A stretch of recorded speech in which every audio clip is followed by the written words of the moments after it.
Eh ben oui, c'est l'équipe de Steph comme tous les jours. Hein. Il est 17h, c'est l'heure. Vous nous regardez, et d'ailleurs vous êtes très nombreux, et on vous remercie de cela. On fait du débat de football, on parle de cette Coupe du Monde. Marco Casto qui est avec nous, qui se lève toutes les nuits à 2h, 3h, 4h, 5h du matin. C'est ça, hein, ouais, je dors plus. Cette nuit, vous avez regardé les matchs Tous les matchs. Ouais. Votre nez aussi Non, mon nez est tranquille. Regardez, aujourd'hui, on a un international bosniaque avec nous, ex-international bosniaque.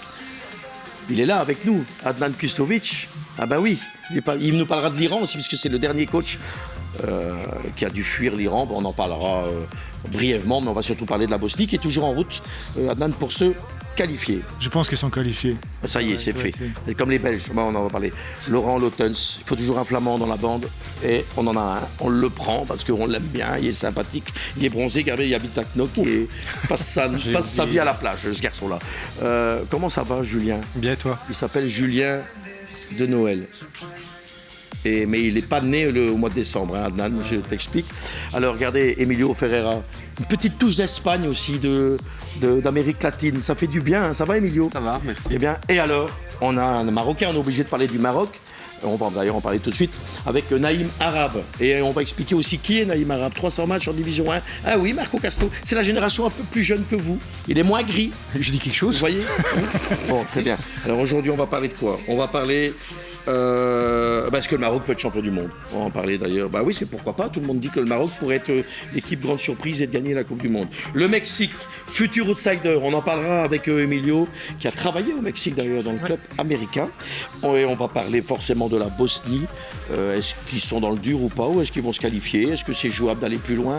On en parlera avec Adnan. Avant ça, on a un concours, Adnan, pour aller en croisière. Et Marco Casto rêve d'aller en croisière avec Manu Voyage. Vous envoyez foot à 6322, 1 euro l'SMS, 1 euro, Marco a déjà mis 87 euros. Bientôt, il va mettre plus d'argent que le prix de la croisière. C'est quand même une croisière pour 2 personnes, 3500 euros. Et il joue. C'est plus Philippe? C'est un joueur. Philippe a arrêté, il est avec madame à Ibiza. Alors, voilà, ça c'est fait, la croisière. Hein. Donc vous jouez avec nous, merci Manu Voyage. Et je voulais faire pour commencer un petit clin d'œil à Hugo Bros. Marco, toi tu l'as eu comme coach. Hein. Ouais. Qui l'a eu comme coach ici encore? Non, il n'y a que Marco. T'as jamais travaillé, Emilio, avec Hugo? Non. Non. Ceci dit, ce qui se passe, c'est génial, non? Et vous avez vu cette joie, l'Afrique du Sud est qualifiée. C'est magnifique. C'est dans la continuité de ce qu'il a réalisé avec d'autres pays et dans sa carrière en général. Donc c'est un homme à réussite. Vous avez vu ces photos où il est... C'était très émouvant en fait aussi de voir. Il était ému, couché au sol. Pour l'Afrique du Sud, je pense qu'il est héros national maintenant. Hein. Oui, comme au Cameroun. Comme au Cameroun, quand il a gagné la CAN. Il a fait du super. Non, mais c'est fou quand même que cet entraîneur-là, alors il y a eu du travail en Belgique, hein, mais d'être comme ça, moi je suis assez fier de dire qu'il est d'abord parce qu'il a joué, il était coach à Moucron, mais qu'on a un Belge qui a réussi à qualifier une sélection étrangère. Je pense qu'on peut être fier, Emilio. Bien sûr, et d'autant plus que ça avait pas trop bien commencé avec ce premier match contre le Mexique qui n'avait pas été très bon. Et là, ça a été de moins vers plus. Et voilà, ça c'est une apothéose. Hein, donc maintenant. Mais bravo, hein. C'est chouette, hein, Adnan. Bon, on est tous contents parce que c'est un coach belge qui va continuer la route avec l'Afrique du Sud. On a vu les émotions qu'il avait à la fin du match. C'était beau à voir. Ouais, c'était chouette. Laurent, vous êtes un Flamand, vous êtes fier. Hein. Blanc et Zwart en plus. Oui, exactement, mais aussi mauvais blanc, je pense, un vrai belge. Ouais. Mais je suis content pour lui, honnêtement, parce qu'il a fait du super boulot pendant toute sa carrière et c'est comme la première fois qu'il a vraiment le respect de tout un pays, aussi chez nous, cette fois-ci. Et je pense qu'au Cameroun aussi, il avait... Ouais, au Cameroun, il est respecté. C'est dommage qu'il n'a jamais été sélectionneur belge, c'est vrai. Bon, je trouve ça dommage qu'on ne l'a pas eu. On a rappelé 2 fois Georges Lekens, il avait peut-être un meilleur agent, Georges, que. C'est pas trop tard, peut-être que dans l'avenir, Hugo Bros sera encore sélectionneur. À 85 ans, ça va être dur. Hein. Mais pourquoi pas, Naïm, hein. Bon, vous êtes en forme, vous. Steph passe à l'attaque. J'ai mis un petit peu de musique pour vous, du soleil. Pas mal. Pour bien vous accueillir, mon cher Naïm. C'est Tarkan, c'est turc. C'est Tarkan. Mais c'est parce qu'en régie, il picole un peu et c'est le lendemain de la veille. Et en plus, je suis mauvaise langue parce que c'est moi qui ai demandé de mettre Tarkan parce que j'adore cette chanson. Donc je suis un véritable salopard. C'est moi. J'ai mis un turc, mais bon, Amiché. La fraternité. La fraternité. Bon, Naïm, il a plus de 300 matchs pro. Hein. Il a joué à Charleroi, comme Marco Casto. Ah oui, qu'est-ce que ça arrive. Il a joué à Saint-Tron, il a joué à Neck-Nijmegen, il a joué en Grèce, 3 ans. Exact. Donc il a une bonne petite carrière et maintenant il est coach. Cette année, vous étiez l'adjoint à Anderlecht, mon cher Naïm? Exact, je suis venu d'abord en tant qu'assistant en U23, en futur. Et après, au mois de février, je suis passé en équipe première avec Taravel en tant qu'assistant. Exact. Et maintenant, c'est fini Anderlecht? On a décidé d'un commun accord d'arrêter la collaboration, vu qu'il y a la restructuration en équipe première avec le nouveau coach. Et après, par rapport à mes ambitions personnelles, revenir en U23, c'était un peu délicat. T'aimerais bien une équipe première? Certainement, par rapport à mon cheminement et mon plan de développement, c'est ce que j'ai prévu en tout cas. Et du coup, j'ai pris une décision avec le club. Mais je remercie Anderlecht déjà pour cette saison parce que j'ai connu la... C'était une bonne expérience. La D1B, la D1A, une demi-finale gagnée, une finale de Coupe de Belgique. Même si on veut certainement toujours gagner, mais au final, j'ai beaucoup appris et j'ai gagné beaucoup de leçons et d'apprentissage. Donc pour moi, ça c'est une bonne expérience. Et tu viens d'aller en stage avec les U23 marocains? Ouais, j'étais en visite au Maroc chez la famille et j'avais parlé avec Jamel Aït Benidir qui était l'assistant de Wabi en U20. Et il m'a dit, écoute, voilà, on a un stage et tout, vu que tu es là, si tu veux passer, en même temps, ça te fait une expérience de gagner, tu vois un peu comment on fonctionne, comment on travaille. Et du coup, j'ai été à Rabat, au centre de Marmora. Je le dis avec l'accent, parce que Marmora, c'est un peu délicat pour moi, mais Marmora. Marco parle très bien l'arabe. Ouais, on a eu le... Makachwalou, hein. Sebezef, tu sais ce que ça veut dire, Sebezef? C'est trop, ça veut dire. Et voilà.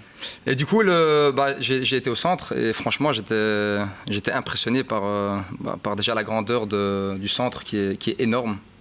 L'académie, ce qu'ils ont mis en place. Il y a l'académie Mohamed VI et puis il y a le centre, la Marmora pour l'équipe nationale où il y a l'équipe A, les U23, les U20, les U17, les U16, il y a les féminines aussi. Il y a une multitude de terrains, il y a des salles de réunion. C'est impressionnant. Ils se sont professionnalisés. C'est pour ça que le débat, est-ce que le Maroc peut être éventuellement un candidat à la victoire finale? Je m'enflamme peut-être, mais est-ce que c'est jouable, Adnan? Je pense qu'il y a eu carrément un changement dans le football marocain parce qu'ils ont eu des DTN qui ont mis en place quelque chose qui se fait en Europe. On a eu aussi Chris Poevel qui est passé par là, je pense, un Belge. Ils ont investi dans les installations et ça commence à porter les fruits parce que l'équipe des U17, U19, je pense que c'est des champions d'Afrique presque tous les ans maintenant. J'ai regardé la première mi-temps. Maroc-Brésil, je pense qu'il faut aller changer des maillots, il faut aller mettre les rouges, les jaunes et autre chose parce que c'était vraiment une leçon de football tactique, physique. C'était extraordinaire avec des joueurs techniques. C'était vraiment beau à voir. Emilio, tu le connais, Mohamed Wabi? Oui, je l'ai connu quand j'étais à Anderlecht. Je trouve qu'il a, moi je connais bien Momo, mais je trouve qu'il a cette sagesse sur le banc. Je trouve qu'il a alors je présume que c'est un bon tacticien de ce que je vois, forcément. Moi je ne le suis pas, ça se saurait. Mais je trouve qu'il a cette approche avec les joueurs. J'ai vu des images qui ne trompent pas avec Hakimi, où j'ai l'impression qu'il prend le temps de communiquer avec eux. J'ai eu ce bonheur de travailler en Algérie pendant 2 ans. Les joueurs du Maghreb, si je ne veux pas être offensant, Naïm, ont besoin beaucoup, Emilio, de cette relation. Tous les joueurs ont besoin de ça, mais eux encore un peu plus. Ils ont besoin beaucoup d'attention. J'ai l'impression qu'il est capable de faire ça. Oui, et puis il tombe dans une sélection marocaine qui est en plein essor. Donc ils ont connu une belle Coupe d'Afrique. Avant ça, une belle Coupe du Monde aussi. Donc on sent qu'il y a un projet qui a été mis en place et qui continue à grandir. Et Marco, ce que je trouve chouette, c'est que cette fédération, contrairement quand on voit ce qui se passe en Tunisie où c'est un bordel sans nom, cette fédération a nommé comme coach principal le type qui a été champion du monde avec les 20 ans. Je trouve que c'est terriblement intelligent. D'aller, c'est un signe en fait. Oui, mais je crois que c'était le meilleur choix, c'est-à-dire que il a mis en place une structure, il a été champion du monde, et ça paraît c'est logique. Et la fédération, elle a été. Plein de pays qui ne le font pas. Hein. Non, mais justement, c'est là que la fédération a très bien travaillé, c'est-à-dire on reste sur nos principes, on reste sur ce qu'on a mis en place, et donc tout a été structuré, comme on le dit, avec les infrastructures. C'est pas. c'est pas anodin qu'ils soient là aujourd'hui. C'est pas anodin. C'est pas juste le fait de dire, ben voilà, c'est des garçons qui ont du talent et ça s'arrête pas simplement là. C'est-à-dire que c'est une structure qui a été mise en place depuis très longtemps et on le voit aujourd'hui. Et c'est vrai qu'on peut aujourd'hui les voir comme un réel outsider. Mais après, il faut rester vigilant. Pardon. Naïm, quand tu étais avec les 23 ans, là, est-ce que dans ces 23 ans, il y a aussi des garçons qui sont capables d'aller en équipe A? Oui, bien sûr. Je crois qu'il y a un vivier, quoi. Il y a un gros vivier. J'ai vu aussi les U17 là, qui étaient en pleine Coupe d'Afrique. En termes de talent, c'est impressionnant. Maintenant, la fédération a mis en place des encadrants qui sont qualifiés avec les compétences nécessaires pour justement faire en sorte que ces joueurs, quand ils viennent en sélection, ils continuent à se développer et qu'ils viennent certainement pour l'amour du maillot et du pays. Mais franchement, on voit aussi avec Wabi en équipe première, quand on voit hier le match contre Haïti, au niveau de la gestion des joueurs qui ont commencé le match, ceux qui sont rentrés en jeu. Oui, mais Marocains râlent un peu du 2-2, mais est-ce qu'il y a lieu de râler? Non, je pense pas. Je crois qu'il faut regarder la finalité et le score final. Mais quand on voit que Jessie marque ce goal et que tous les joueurs viennent célébrer avec lui, ça c'est la patte Wabi en termes de. Oui, parce que c'est un jeune qui était avec lui en 20 ans, hein, c'est ça. Hein. Coupe du Monde, ouais. C'est beau quand même, hein, l'histoire. Il prend l'équipe A, il prend un jeune de 20 ans qui était avec lui, le mec qui rentre, il marque à la Coupe du Monde. On en vient à ce choix qui est réellement intéressant et intelligent, parce que le mec connaît le vivier qu'il a eu, et il sait ce qu'il pouvait apporter à cette équipe. C'est des belles histoires, Laurent, vous qui êtes un lover.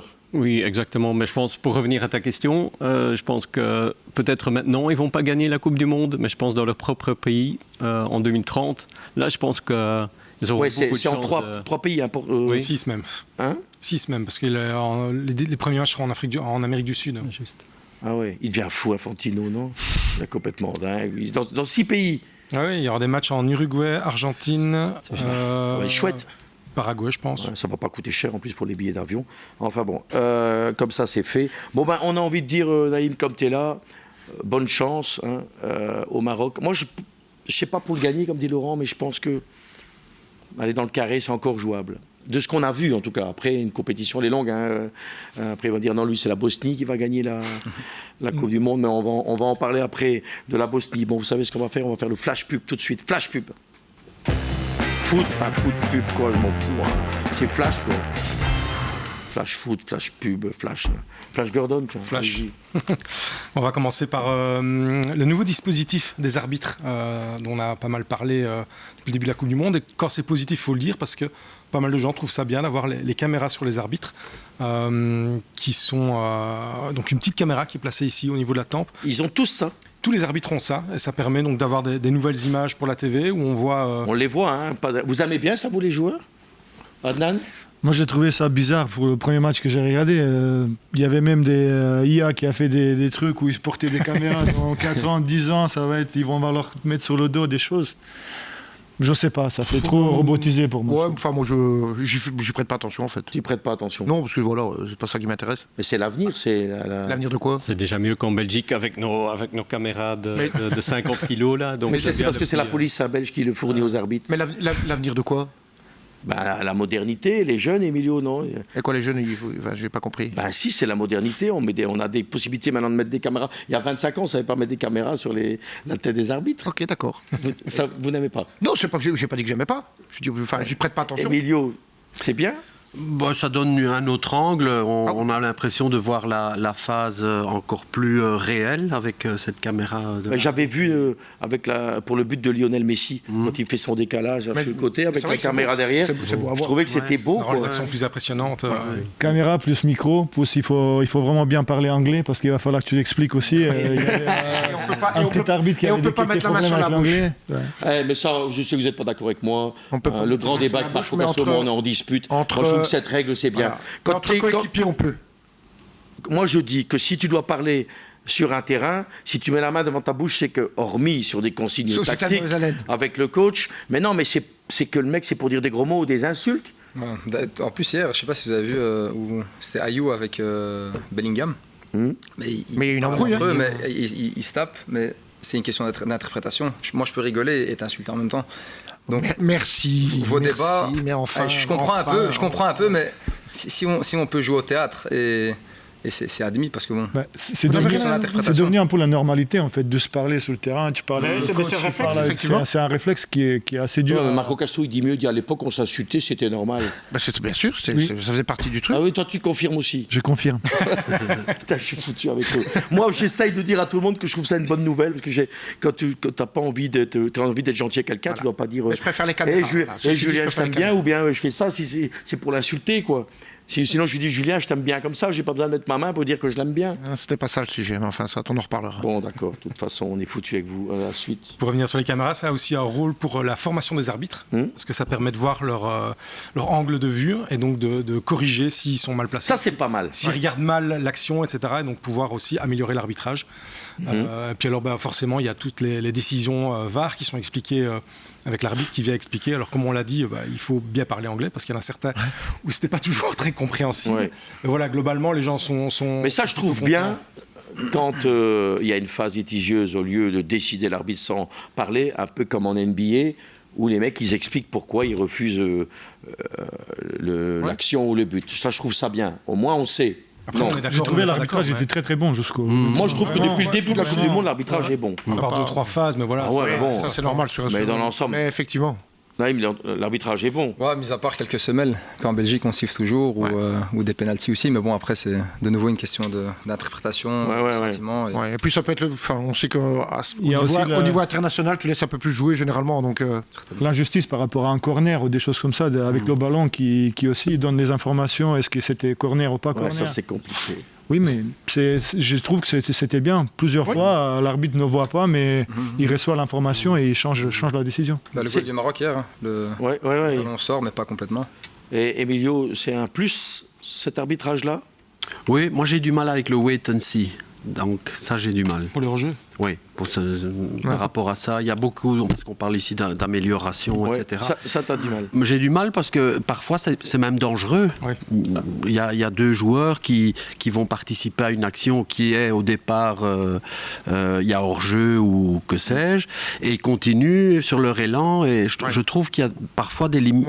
C'est limite, quoi. Surtout parfois le wait and see, très évident, là je trouve pas... Ce qui est gênant, c'est les blessures qui peuvent arriver. Ouais, voilà, c'est ça. C'est ce que ils sont à fond dans leur effort, donc c'est compliqué. Allez, mon Julien.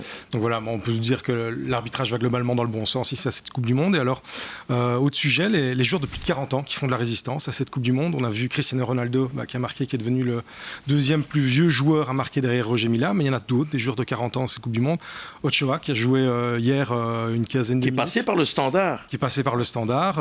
Club américain. C'est lui qui a fait sauter dans la Meuse. Il y a beaucoup de joueurs qui sont parlés par la Belgique, je trouve, sur la Coupe du Monde. Si on regarde bien, dans chaque équipe, on va trouver 2-3 joueurs qui sont passés par la Belgique. C'est bien la preuve qu'on en a parlé hier, que les promises David, les Canadiens, chez les Canadiens, ils sont tous passés par David, les Japonais. C'est pas mal. La suite donc, du coup, pas mal de joueurs, donc on parle de ceux-là, mais il y a aussi le gardien du Cap-Vert, Vozinha, 40 ans, qui joue en D2 portugaise. Quand ils ont joué contre l'Uruguay, les deux gardiens, Muslera aussi avait 40 ans passés. Van Haïm, tu peux encore jouer, 40 ans. Moi, je peux reprendre peut-être. T'es le seul ici, hein.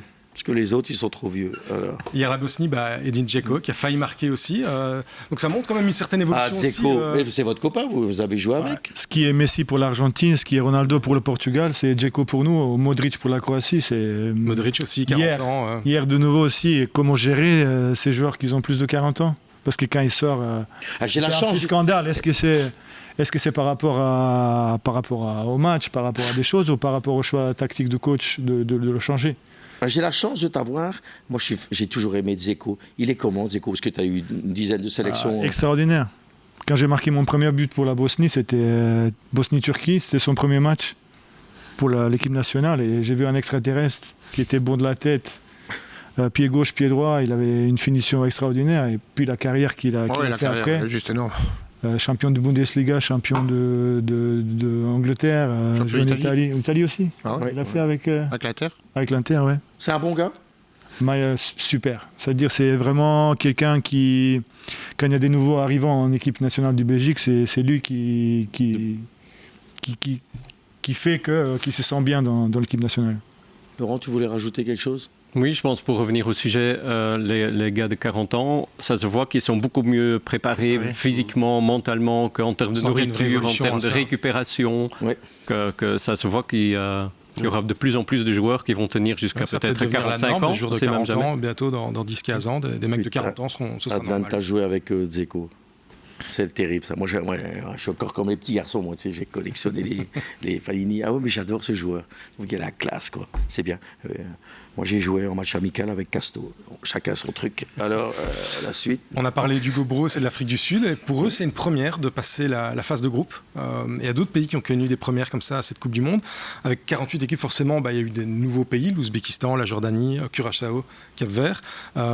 Curaçao a pris ses premiers points dans cette Coupe du Monde directement. Le Qatar aussi, deuxième Coupe du Monde, mais ils ont pris un point contre la Suisse. Alors il y a pas mal de joueurs aussi qui ont marqué l'histoire de leur pays. Je pense à Kevin Pina pour le Cap-Vert, premier buteur du pays. Oui, c'était la fête quand tu as marqué. Pour eux, c'est jour de gloire. Ouais, puis on a vu avec le roi des Pays-Bas aussi à Curaçao. Qui est allé. On avait mis l'image, c'était chouette. Leur premier point aussi contre l'Équateur.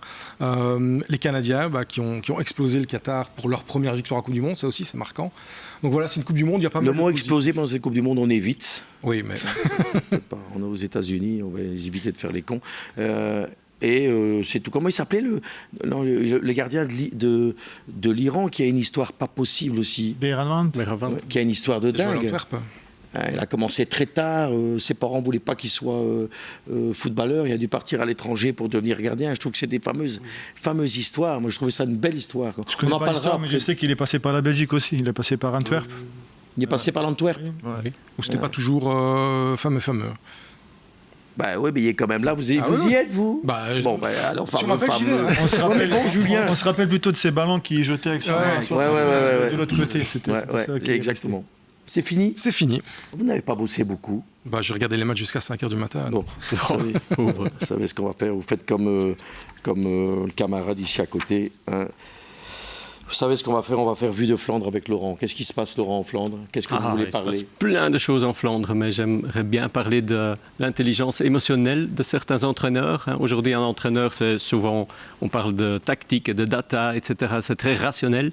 Mais hier, j'ai vu 2 choix, ou cette nuit, à 3h du matin, j'ai vu 2 choix de certains entraîneurs, Aguirre avec le Mexique et Ancelotti avec le Brésil, qui ont fait rentrer Neymar et notre ami Ochoa.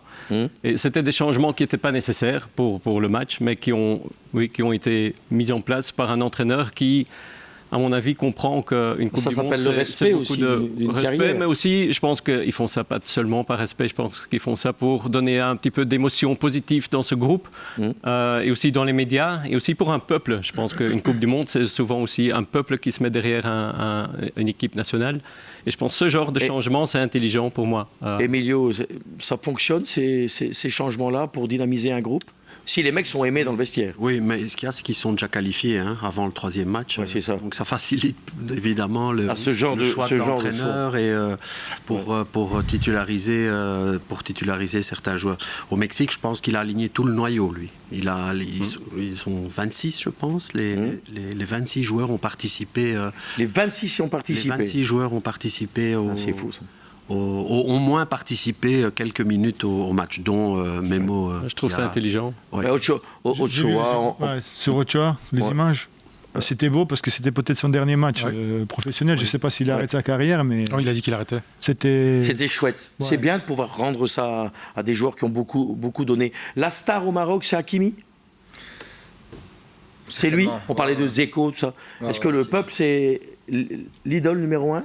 Je crois que là-bas, quand tu vas au Maroc, si tu allumes la TV, les pubs, ça tourne autour d'Hakimi. Les jeunes aussi, ils s'identifient à lui. Et voilà, c'est la star du Maroc, quoi.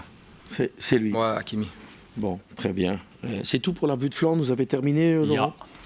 Nature. Vous n'êtes pas cassé? Ça va? Tranquille, hein?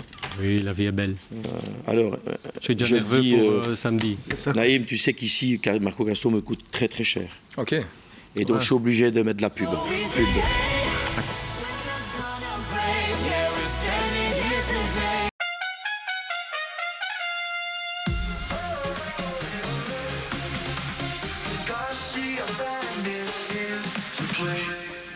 Allez, c'est le retour de l'équipe de Steph. Je le dis parce que vous êtes très nombreux à nous regarder. S'il y a des contrôleurs d'impôts, n'allez pas chez Marco Casto, je blague. Hein. Je vais vous dire, putain, mais tous les jours, il dit qu'il coûte cher, Casto, avec les sponsors. Il est payé en eau en ce moment et en pâtes le soir, en moucron. Bon, l'équipe des coachs. Ma femme ne le savait pas, ça. Ma femme ne le savait pas, ça. Ben, maintenant, elle le sait. Ben, voilà. L'équipe des coachs.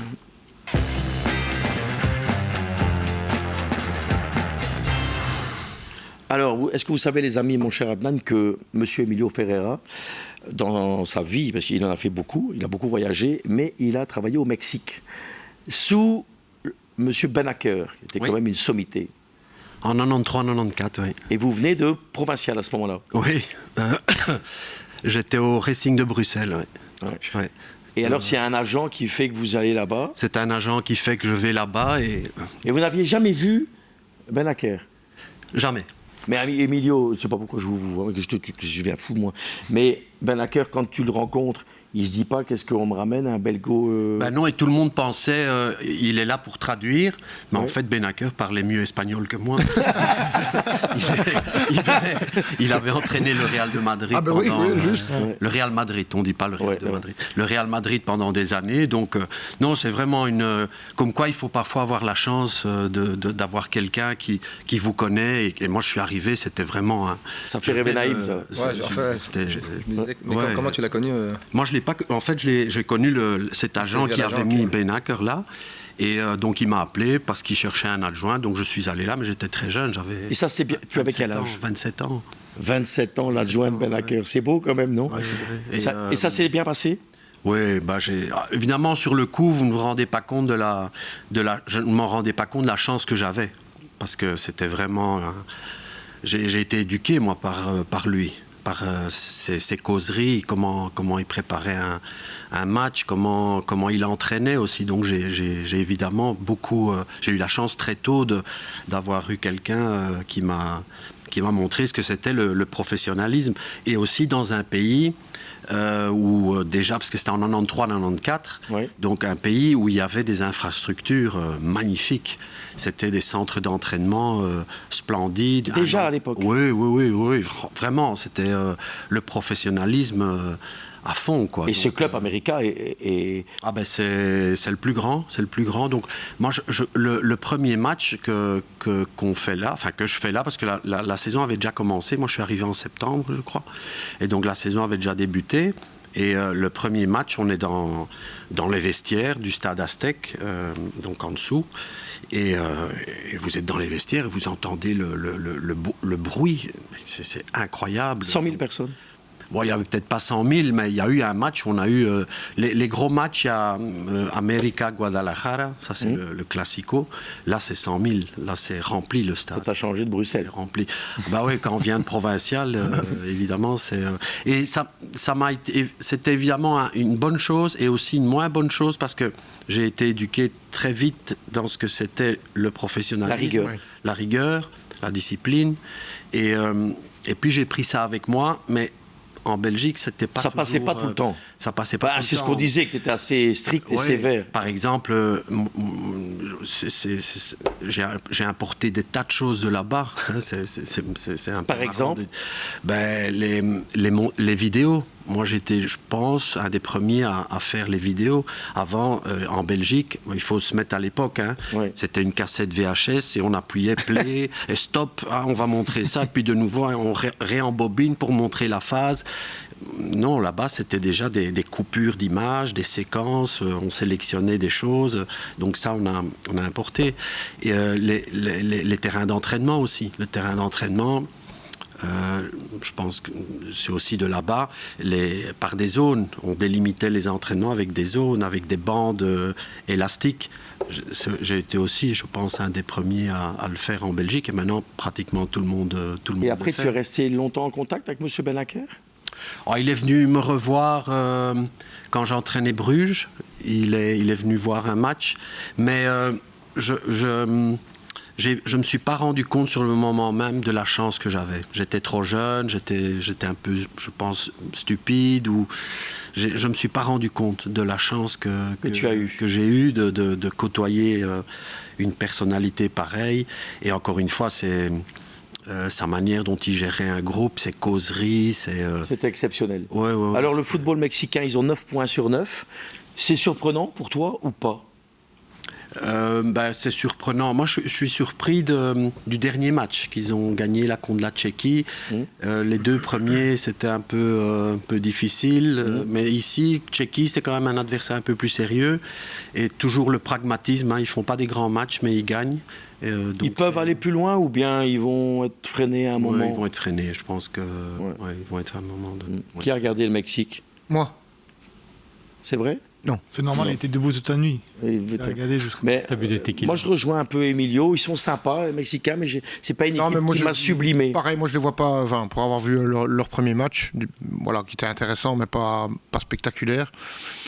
Et non, comme dit Emilio, moi, je les vois pas aller très très loin. Et les Sud-Américains, c'est la question d'hier. Est-ce qu'ils sont avantagés avec le climat ou pas? Vous m'avez convaincu que non, en disant non. Mais je vois bien je constate qu'ils sont presque tous là. Colombiens sont passés, le Brésilien, le Mexique. Tu as des Européens qui sont passés aussi. Hein. D'accord, mais pour l'instant, regarde les Africains avec beaucoup de respect, hormis le Maroc. Le Sénégal, il galère. La Côte d'Ivoire, il galère. Alors que c'est des bonnes équipes. Ça galère, mais ça joue pas mal. Oui, mais c'est pas encore qualifié. Le Ghana a fait match contre l'Angleterre. Donc, non, ils sont pas encore qualifiés. Ils sont pas encore qualifiés. Là, ils se qualifient. Ils ont 9 points sur 9. Je pense que ce aussi pas le climat, en tout cas. La Coupe du Monde, elle est aux États-Unis, au Mexique et au Canada. Ouais. Dire, les 3 équipes sont qualifiées. Les États-Unis 6 sur 6, le Mexique 9 sur 9 et Canada, est-ce qu'ils font 6 sur 6 aussi? Non, ils font 4 sur 9. 4, voilà, ils sont qualifiés. Les 3 équipes sont qualifiées pour. C'est vrai. Les pays organisateurs. Par rapport à jouer à la maison, est-ce qu'il y a une dynamique qui s'installe? C'est possible. Oui. Sauf l'Euro 2000 en Belgique. Ça n'a pas marché. Oui, ça n'a pas marché pour nous en Belgique. C'est pour ça que c'était important pour les Mexicains de terminer premier du groupe. Pour rester au Mexique. Ça, c'est bon, ça, Laurent. Parce que les Canadiens n'auront pas. Ça vous intéresse pas ce qu'on dit c'est parce que ça me faisait rire et alors moi je profite du rire. Parce que j'aime. On peut sortir. Non, mais parce que j'aime bien rire. Non, mais j'aime bien rire. Qu'est-ce que vous voulez que je vous dise? Mais vous êtes. On va prendre un café ensemble. Vous êtes. Je ne sais pas quoi. Pour parler foot, pas de parler. On peut parler d'Italie si vous voulez. Alors. Pour parler de foot. Bon, vous savez ce qu'il y a. Bah oui, si vous parlez de football, on peut parler de l'Italie. Aussi, on peut parler d'Italie, effectivement. Pourquoi ils ne sont pas là aujourd'hui? Je suis fatigué. Si on parle de l'Italie, on va parler de la Bosnie aussi. Voilà. Après, on fait une belle. On va faire un quiz. Si on parle d'Italie, on va parler de la Bosnie aussi. On va pas rappeler des mauvais souvenirs. Ah si, on va le rappeler après, ça me plaît ça. Si on peut énerver un peu Castro, ça me plaît. Quiz.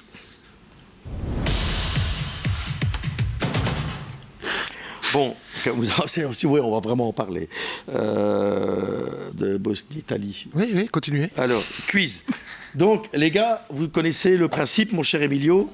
C'est mon Naïm, faut frapper. Hein. Okay. Emilio ne frappe pas, lui, il regarde, il observe. Mais c'est la science, hein, c'est l'expérience. Julien est chaud comme une baraque à frites. C'est des questions sur quoi, juste pour savoir? Sur le football. Le balai. Bah oui, si vous voulez que je fasse sur la bouffe, ça c'est pour Julien. Quand le bailli est là. Par exemple. Pardon. Culture générale, peut-être. Oui, question générale de politique aussi. Voilà. Et la taxe poubelle aussi. Bon, on peut y aller. La capitale. Hein, qui veut gagner des millions. Vous êtes trompé d'émission, Adnan. Hein. Bon, alors on y va. En 2002. Oui. Le Brésil remporte sa 5e étoile. En finale face à l'Allemagne, l'attaquant Ronaldo bat le légendaire gardien allemand à 2 reprises. Qui était ce gardien? Oliver Kahn. Qui c'est? On en premier. Voilà. Vous? Non, c'est ici, ça a sonné ici. Non, mais si, c'est parce que ça sonnait là. Je demande à la VAR. J'ai rien entendu là.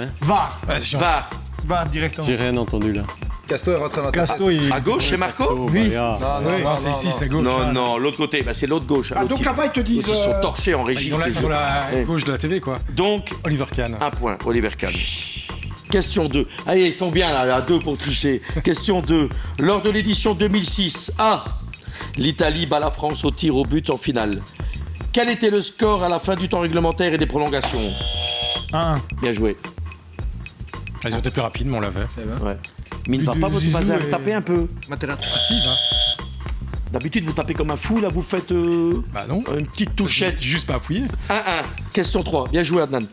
Question 3. Lors du premier match de la Belgique à la Coupe du Monde 2014, les Diables Rouges sont menés par l'Algérie avant de renverser la situation grâce à Fellaini. Vous avez frappé, donc il faudra la bonne réponse. Ouais. De renverser la situation grâce à Fellaini et Mertens. Ouais. Quel est le score final? 2-1.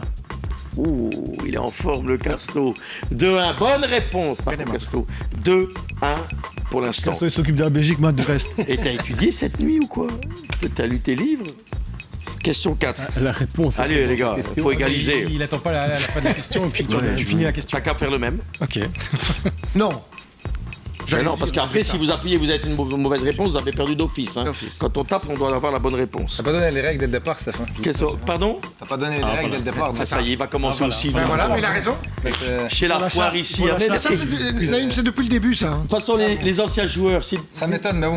les mauvais perdants. Oh purée, mais il est bon aussi, lui. Pour les prochaines émissions, il faut la charte de Regarde, c'est ton frère, tu peux pas me faire ça. Oh, regarde. Alors. Ouais, c'est Bezef aussi, toi. C'est trop aussi. Attention. Voilà le Haïdim Khoya, attention. Quel défenseur est capitaine? Bah, tu finis ta question et puis on répond. Pas ça. Non, ça Réponds maintenant. Réponds C'est ce maintenant. qu'ils ont fait. Non, bah réponds. Ah non, c'est ce qu'ils ont fait. Non, on fait pas comme ça, les gars. Faut être sérieux. On doit au moins attendre le bout. Sinon, tu fais ça, on va pas s'en sortir. Exactement. Ah, c'est ce qu'il a fait. Quel défenseur et capitaine italien a soulevé la Coupe du Monde en 2006 avant de remporter le Ballon d'Or la même année? Cannavaro. Cannavaro. Bah, j'ai répondu. Hein. Ah non. J'avais appuyé au début. Ah, tu vois. Non, mais ils sont mauvais joueurs. Deux mauvais joueurs. 2-2, mauvais joueurs. C'est pas bien. Si vous faites ça, on va pas s'en sortir. Attention. On attend la fin de la question. Ouais, c'est pas bien, les gars. Vous pouvez pas tricher, parce qu'après, je vais avoir des problèmes.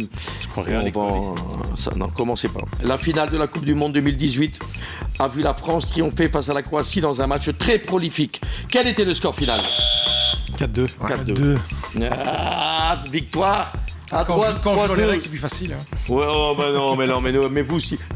En prison. Oh, c'est bon. En prison. M'énerver, en prison. Vous exagérez aujourd'hui. Prison. Allez hop, 2 minutes. Ça va vous faire du bien, ça va vous aérer un petit peu. Je suis obligé de les mettre en prison. Mais ils aiment bien, hein. Ils aiment bien. Regardez, comme ça, on voit son short, on voit qu'il est beau. Bon, qu'est-ce qu'on fait maintenant? On va parler de l'équipe des coachs, mais aujourd'hui, non, pas de l'équipe de coachs. Je voulais faire un gros coup de clin d'œil à Adnan Kustovic, qui est mon ami aujourd'hui, qui est avec nous. Adnan, international bosniaque 10 fois, si je ne dis pas de bêtises. Vous avez commencé à Mostar, Vélez Mostar, c'est ça, hein? Oui. Vous avez 48 ans, vous faites 1m85, vous avez joué au Havre, à Laval, à Amiens, à Moucron forcément, 109 matchs, 46 buts. GBA, la Gantoise, vous avez plus de 400 matchs. Maintenant, coach Courtrai, Ostende, Shanghai, Hajduk Split. Putain, mais vous êtes un grand voyageur. Et forcément, je termine par l'Iran, parce qu'il faut le dire, Adnan, quand la guerre s'est déclarée, vous étiez coach là-bas. Vous étiez où là-bas? J'étais dans l'équipe de Zobahan. J'étais assistant coach d'un coach iranien, un jeune coach qui avait besoin un peu de aide. Et voilà, je me suis retrouvé dans la position où la guerre a commencé. J'ai connu la guerre en Bosnie, la guerre m'a suivi jusqu'au Iran. Mais tout s'est bien passé, j'ai pu retrouver ma famille. Votre épouse et les enfants étaient restés? On est toujours restés à Moucron. Et moi, je voyage, Chine, Iran. Non, mais c'est pour dire que là-bas, il n'y avait pas votre famille, c'était... Non. Ouais. Ils sont restés en Belgique. Et le retour s'est fait par la Turquie. J'ai vu, vous avez 15 heures de voyage. Ouais, j'ai dû 16 heures de route pour aller jusqu'à la Turquie. Mais bon, quand c'est pour sortir de la guerre, rien n'est difficile. Mais vous dites un truc, tu dis un truc qui est... Je sais, parce que j'ai vécu ça avec Vaïd Lozic, vous avez vécu la guerre des Balkans, compliquée, et vous avez quand même une faculté d'adaptation. Je ne vais pas dire plus facile, c'est pas le bon mot, mais vous connaissez. Donc vous paniquez moins que si ça m'arrive moi que je suis en Iran. C'est vrai que ça m'est arrivé là-bas, j'étais pas si inquiet que ça parce que j'ai connu ça. Et pour moi c'était un peu normal quoi. J'avais pas vraiment peur. Je devais plutôt assurer ma famille en Belgique ou en Bosnie. Ma mère. Ta maman elle est en Bosnie. Ouais, elle a réussi à joindre l'ambassadeur de Bosnie à Téhéran qui m'a appelé en même temps et je me rappelle au téléphone, elle a commencé à pleurer, tu te caches, tu fais des trucs. Une fois qu'elle a raccroché, j'ai dit à l'ambassadeur, plus jamais tu me passes ma femme. Ma maman, tu me la passes plus jamais. Ouais, parce que ça t'a retourné. Ouais, ça m'a vraiment touché émotionnellement et j'étais pas bien après ça.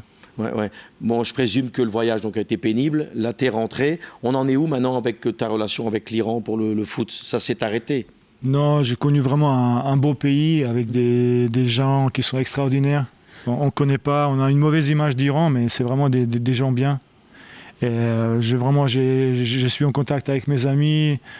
Avec la guerre, j'étais inquiet pour eux, j'étais inquiet pour tous les gens que j'ai connus là-bas. Et j'espère que ça va se régler parce que la paix, c'est le mieux pour tout le monde. Ouais. C'est des épreuves compliquées, ça. Là, moi, j'ai vécu en Algérie, alors pas une guerre, mais un tremblement de terre. C'est des choses qui marquent quand on travaille avec des gens et qu'on aime. Moi, j'aimais mes amis algériens, d'ailleurs, je les aime toujours. Quand arrive un tremblement de terre, et j'ai même perdu des joueurs, nous, en équipe nationale.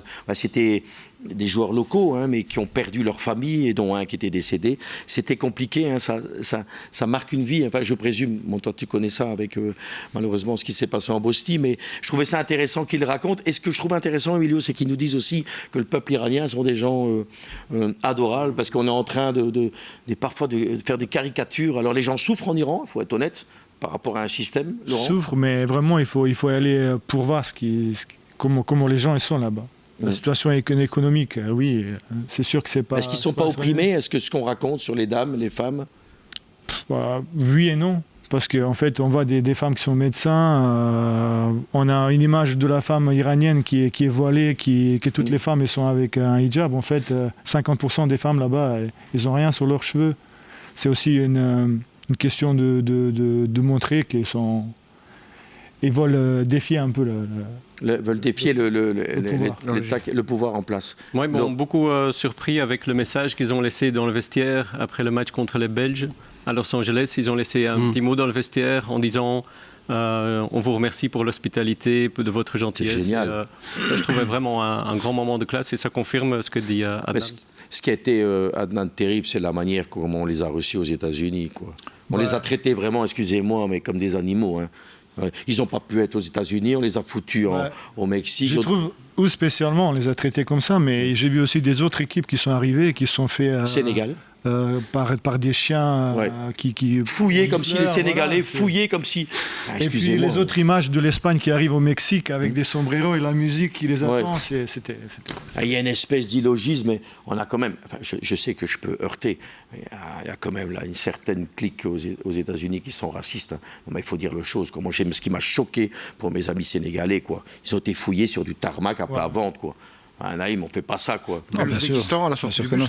Aussi. L'Ouzbékistan a sorti. C'est pas possible de voir des trucs pareils.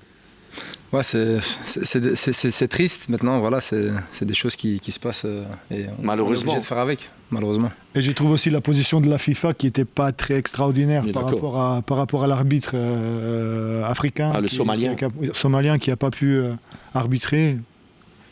Moi, c'est pas le football qu'on aime, Emilio. C'est pas ce qu'on a envie de voir. Non, d'ailleurs, on essaye de pas être trop au courant de ce genre de choses. Ouais, on préfère. C'est révoltant. C'est révoltant, c'est parce qu'on en parle, parce que j'ai la chance d'avoir Adnan aujourd'hui. Et c'est bien parce que moi, j'aime bien les gens qui ont vécu ça. Et son témoignage est un vrai témoignage. Et même si on savait déjà que le problème avec l'Iran existe aux États-Unis, pourquoi on les a pas fait jouer au Mexique ou au Canada? C'était beaucoup plus facile pour tout le monde.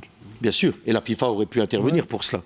C'est vrai, c'est pas stupide ce qu'il dit. On aurait pu les faire jouer ailleurs pour créer ces tensions. Mais imaginez quand même une équipe, Emilio, t'es coach, tu viens avec ton équipe en préparation dans un pays, on dit tu peux pas, tu dois aller de l'autre côté, il faut trouver un hôtel et tout. On les a mis dans des conditions exécrables. C'est un miracle. Ils ont fait match nul contre les Belges. J'ai vu des joueurs iraniens remercier les gens à Tijuana qui les ont vraiment accueillis. C'était extraordinaire. Ils ont dit que tout le monde leur a donné du support et c'était bien, quoi. Mais j'avais fait le Mexique, mais en touriste il y a quelques années, et ça m'avait marqué l'hospitalité au milieu des Mexicains. Ce sont des gens très, très accueillants. Ah oui, tout à fait. Oui, au niveau... vous allez là en vacances, vous êtes bien reçus. Vous allez là pour le travail, vous êtes très bien reçus aussi. Oui. Ouais. Mais Marco Castro, il aime bien des Tex-Mex. Et il aime encore bien ça. Il aimait bien les Tex-Mex. Oui. Bon, Adnan, qu'est-ce qui va devenir le Adnan Kustovic? Il attend une offre, un club, il cherche. En Belgique, vous avez fait déjà des clubs, mais vous êtes oublié en Belgique? Oui. Voilà, j'ai eu la chance... après ma carrière directement de devenir assistant de Yves Van der Haag à Courtrai. Ouais. J'ai connu des belles années à Courtrai avec lui, à Ostende. J'ai connu mes premières expériences comme coach principal. Il y en a qui peut-être qui voient ça comme des échecs, mais moi je ne les vois pas. À Ostende, ce n'était pas un échec pour moi. À Westland-Beveren, de rester en première division, ce n'est pas un échec. Si j'analyse ma situation peut-être à Courtrai, j'ai fait des erreurs, mais chaque coach apprend des situations. Et j'ai aussi, en analysant mon parcours, j'ai peut-être fait des erreurs à Courtrai que je ne vais pas faire par la suite. avec beaucoup d'humilité. Emilio et Naïm aussi, c'est 3 coachs avec 3 générations différentes. Hein. Vous êtes le plus jeune, Emilio aussi, je me permets, le plus ancien. Mais c'est dur d'être coach maintenant et retrouver du boulot. Les gens pensent que c'est facile et puis c'est un poste où on peut vite sauter. Oui, c'est dur et c'est difficile de commenter un peu. Je trouve que maintenant, les jeunes, on leur donne plus facilement, les jeunes entraîneurs, on leur donne plus facilement leur chance qu'à mon époque. Donc ça, c'est un petit peu... c'est trop vite. On leur donne facilement. À notre époque, il y avait quand même une certaine hiérarchie. Vous ne pouviez pas entraîner Anderlecht ou des grands clubs si vous n'aviez pas avant fait votre parcours, état de service. Là, il l'a fait. Hein, oui. Les parcours. Par contre, on a moins droit à l'erreur. Je trouve un jeune entraîneur qui arrive et qui se rate. Taravel, regardez, on lui a pas fait beaucoup de cadeaux. Il est arrivé quand même dans des conditions compliquées. Ouais. Par contre, ce qui n'a pas changé, c'est qu'on va toujours mettre un entraîneur dehors pour les mêmes raisons qu'on l'a fait venir dans le club. Ça veut dire ? Oui. Ça veut dire, on peut appeler un entraîneur pour il faut une main, on en parlait dans les coulisses, il faut quelqu'un qui remette de l'ordre, il faut quelqu'un de dur, il faut quelqu'un de ceci, puis on prend ce genre d'entraîneur, et puis cet entraîneur, il va être mis dehors pour quelle raison, X années ou X mois plus tard, oui mais il est trop dur, oui mais il est trop... Donc en fait. Et c'est ça toute la problématique de ce métier, c'est qu'on va toujours vous mettre dehors pour les mêmes raisons qu'on vous a engagé. C'est vrai ça, Naïm ? Ouais, je crois bien. Hein. Après, j'aimerais revenir sur ce que disait Emilio par rapport au fait que aujourd'hui, des jeunes entraîneurs reçoivent peut-être plus vite leur chance qu'auparavant. Mais c'est un peu la même chose aussi avec les jeunes joueurs. On voit que les joueurs ils reçoivent aussi beaucoup plus vite leur chance. On est plus indulgents et on veut des joueurs qui peuvent créer des différences, des coachs jeunes, modernes. Donc c'est une tendance. Et toi, tu as 37 ans. Hein. 38. 38. Bon, c'est plus très jeune, ça. Hein. C'est l'âge mûr. C'est bien. Et puis, on va prendre des jeunes entraîneurs en disant oui, il va apporter des idées nouvelles, et ci et ça. Et quand on va s'en séparer, on va dire oui, mais il n'a pas d'expérience. Donc, en fait, vous êtes le fusible, en fait. Il faut prendre le train quand il passe, en fait. On a des bons exemples aussi avec Pocognoli qui se retrouve à Monaco au bout d'une année passée en Belgique. Beaucoup de coachs de Nyon, ils font quand même beaucoup de succès dernièrement. Oui, c'est vrai. Leur carrière décolle très très vite. Ouais. Bon, allez, c'était très intéressant, messieurs. Pour Marco Casto, pub.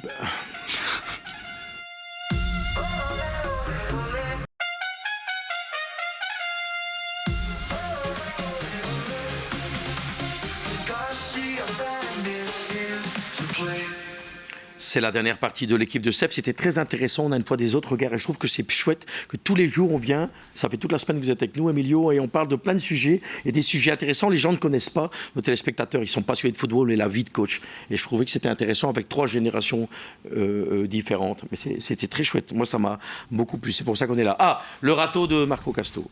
Parce que chez Marco, il y a tout ce qu'il faut. Outils et matériaux. Chez Marco, il y a tout ce qu'il faut. Musique. Allez hop.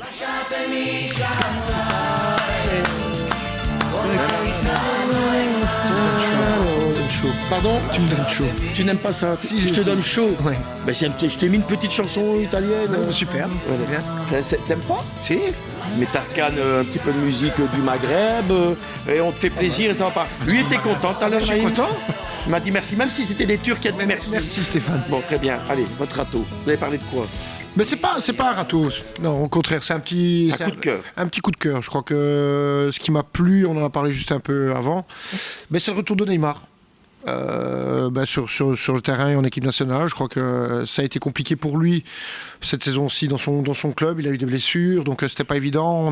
Il a été remis en doute, en tout cas par rapport à la sélection, pas par rapport à ses qualités, mais par rapport à savoir s'il allait être prêt et si Ancelotti allait le récupérer. Donc moi, ça m'a il a joué 20 minutes. Voilà, ça m'a fait plaisir de revoir Neymar et je pense que ça peut être un atout supplémentaire, en tout cas pour Ancelotti et cette sélection, parce que je crois que c'est un joueur. On se rend pas trop compte, hein. C'est des stars, Marco, hein, mais vous avez vu ses larmes. Bien sûr.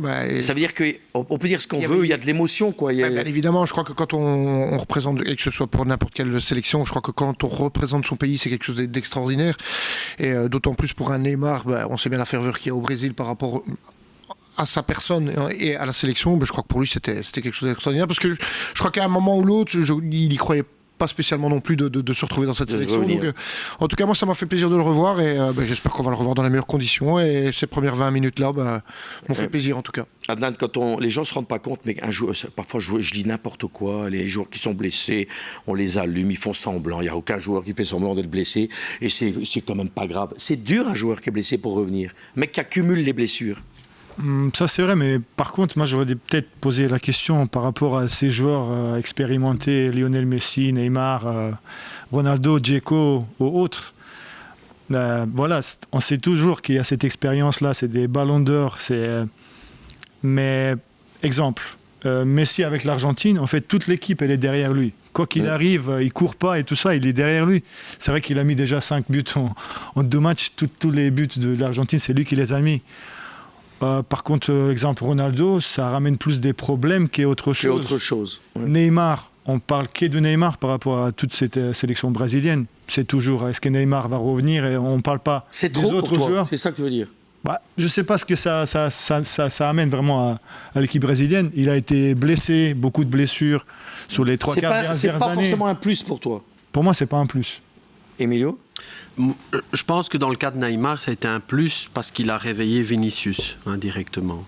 Ah oui, ça lui a mis un coup de pression. Cette année, Vinicius n'a pas été bon au Real. Non. Et là, il est bon à la Coupe du Monde. Il est quand même... Naïm ?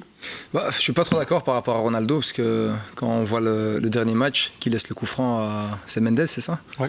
Or que d'habitude... Il en laisse 2 d'ailleurs. Non, mais je parle de petite histoire. Neves qui a dit des choses, qui s'est fait insulter sur Internet. Ça crée, il veut dire que ça crée... Ça crée des tensions, un climat qui n'est pas toujours hostile. Argentine, c'est clair. Neves, pour moi, il n'y a pas eu de déclarations qui ont été choquantes pour moi. Non, il n'avait pas été choquant. Du contraire, je trouve que mais ça a mis, comme dit Adnan, ça a perturbé la presse. Et puis ce qui était intéressant aussi de voir la réaction de Mourinho, qui a dit que l'équipe du Portugal devait être contente que tout est focalisé sur un seul joueur, sur Ronaldo. Comme ça on fout la paix aux autres. Comme ça on fout la paix aux autres. C'est un peu la méthode de travail de Mourinho. On voit l'agacement aussi de Ronaldo. On voit l'agacement par rapport à des questions sur Messi, par rapport à des questions sur Mbappé, sur des choses. C'est la Coupe du Monde. Posez-moi des questions. Malheureusement, quand tu fais partie du Gotha et que mais on lui pose toujours à lui la question. On pose toujours à Ronaldo par rapport à Messi. On ne fait pas l'inverse. On ne demande jamais à Messi par rapport à... ça a toujours été comme ça. En tout cas, c'est mon sentiment. Le problème, c'est qu'on n'a pas l'impression que Messi est quelqu'un qui est focus sur les records. C'est pas l'impression. Il y a moins d'ego. Mais c'est pas. Ou alors il le cache bien. Non, mais je pense qu'il est réellement comme ça. Je pense que le mec, il est focus sur ce qu'il doit accomplir, et basta. Tandis que Ronaldo, c'est un peu le contraire. On va devoir malheureusement déjà se quitter. Je vais dire, vous avez vu aussi comment on focalise. Moi, je focalise sur Marco, comme ça les autres sont tranquilles. C'est une technique de coach. C'est ça. C'est notre Cristiano à nous, quoi. Voilà. Vous êtes notre... Oui. Merci. Adnan, vous revenez quand vous voulez. Hein, ça. Merci Adnan d'être venu. Ça m'a fait très plaisir. Ça nous a fait plaisir. Merci à vous, téléspectateurs aussi. Merci Laurent. Merci mon cher Marco. Merci à tous. Bien, formidable. Votre première prison. Deuxième prison. Quand même. Ah oui, une fois. Emilio, vous avez l'immunité. Vous avez le totem. C'est normal. Vous arrivez à... Naïm. Saha, regarde. Merci. Ça m'a fait plaisir. Merci d'être venu. Et bonne continuation. J'espère que vous allez trouver des clubs, tous les 3. Emilio, si tu veux revenir à l'US Erzo, c'est magnifique, c'est mon village. Ils cherchent un coach. Mais on est en P4. Bon, c'est pas vrai, on est en P2. C'était pour une blague. Merci les amis. À demain. Au revoir Marco Casto. Bon dodo. Merci. Bonne nuit. Non, il y a des matchs. Il y a des matchs. Ouais.